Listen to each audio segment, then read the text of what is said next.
الکلام گفتگو، کاف لام میم، کلمن زخمی کرنا، چبھو کر زخمی کرنا، کلام بھی اسی سے نکلا ہے، یعنی روح کو جو گھاؤ لگتے ہیں اس کو کلام کہتے ہیں۔ اور یہ کلام کہاں سے ہوتا ہے؟ زبان سے ہوتا ہے۔ اب میں اور آپ اگر اپنی زبان کا صحیح استعمال کر رہے ہیں تو در حقیقت شکر گزاری کر رہے ہیں، اور اگر ہم اپنی زبان کا بے جا بے فائدہ غلط استعمال کریں تو یہ اس کی ناقدری ہے۔ ہمیں دیکھنا ہے کہ ہم جو بھی کہتے ہیں اس سے سامنے والے کو خوشی ہوتی ہے یا تکلیف، کیونکہ اگر کوئی چیز آپ کسی کو تحفتاً دیتے ہیں تو وقتی ہو سکتا ہے اس کا فائدہ ہو جائے، وہ خوش ہو جائے، لیکن اگر آپ کوئی اچھی بات کہتے ہیں، اس کی کوئی ذہنی الجھن دور کرتے ہیں، اس کی تکلیف دور کرتے ہیں، تو آپ کا کیا خیال ہے اس پر کیسا اثر ہوگا؟ اس پر اس کا اثر بہت گہرا ہوگا، کیونکہ الکلام طیب الصدقہ، اچھا بولنا بھی صدقہ ہے، پر ہم یہ کرتے ہی نہیں۔ تو اچھا کلام کرتے وقت یا کرنے کے لیے کیا طریقے ہو سکتے ہیں؟ ایک تو یہ کہ سب سے پہلے الفاظ کا چناؤ، use your words very wisely. پھر آپ کا انداز، اسٹائل کیا ہے آپ کا؟ پھر آپ کا رویہ، ایٹیٹیوڈ کیا ہے؟ آپ کا لہجہ یا ٹون کیا ہے؟ آپ کی انٹینشنز یعنی نیت کیا ہے؟ پھر آپ کا مقصد کیا ہے بات کرنے کا؟ کیونکہ بعض اوقات ہم اتنے بھونڈے ہوتے ہیں کہ موقع محل پہ صحیح بات ہی نہیں کرتے، کیونکہ کہا جاتا ہے سچ کڑوا ہوتا ہے، مگر اگر پیار سے بولا جائے تو وہ بھی اچھا لگتا ہے۔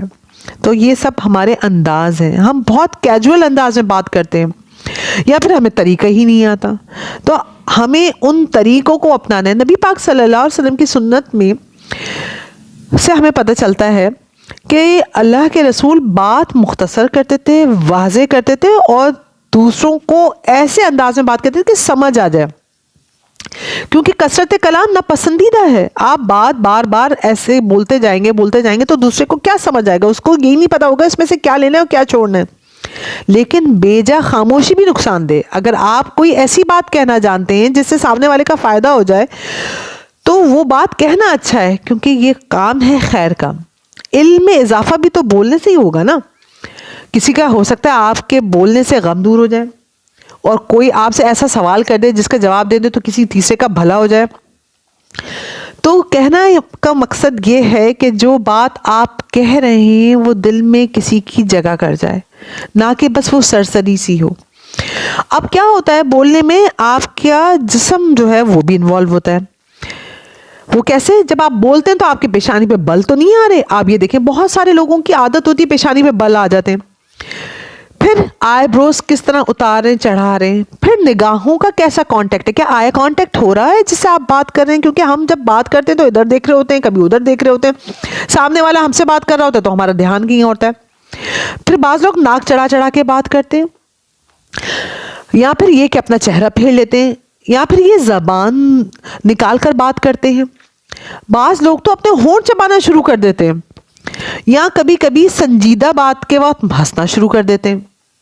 اور ظلم تو یہ کہ کبھی کبھی لوگ کھاتے ہوئے بات کرنا شروع کرتے ہیں۔ اب وہ کھانا باہر آ رہا ہے، چب رہا ہے، نہیں چب رہا ہے، منہ سے گر رہا ہے۔ بعض اوقات آپ نے دیکھا ہوگا لوگ جمع ہی لے رہے ہیں اور باتیں کر رہے ہیں، پھر بولتے ہوئے منہ سے بعض اوقات تھوک نکلنے لگتا ہے جو بڑا ناگوار لگتا ہے، یا بولتے بولتے سائیڈوں پہ تھوک جمع ہو کے جھاگ سا بنتا ہے، لوگ وہ بھی نہیں صاف کرتے۔ آپ کے منہ سے اگر اسمیل آ رہی ہے تو یہ بھی بہت بری بات ہے۔ بعض اوقات بات کرتے کرتے لوگ تھپڑ مارنا شروع کر دیتے ہیں برابر والے کو، یا منہ پہ ہاتھ رکھ لیتے ہیں، اس کو بولنے ہی نہیں دیتے۔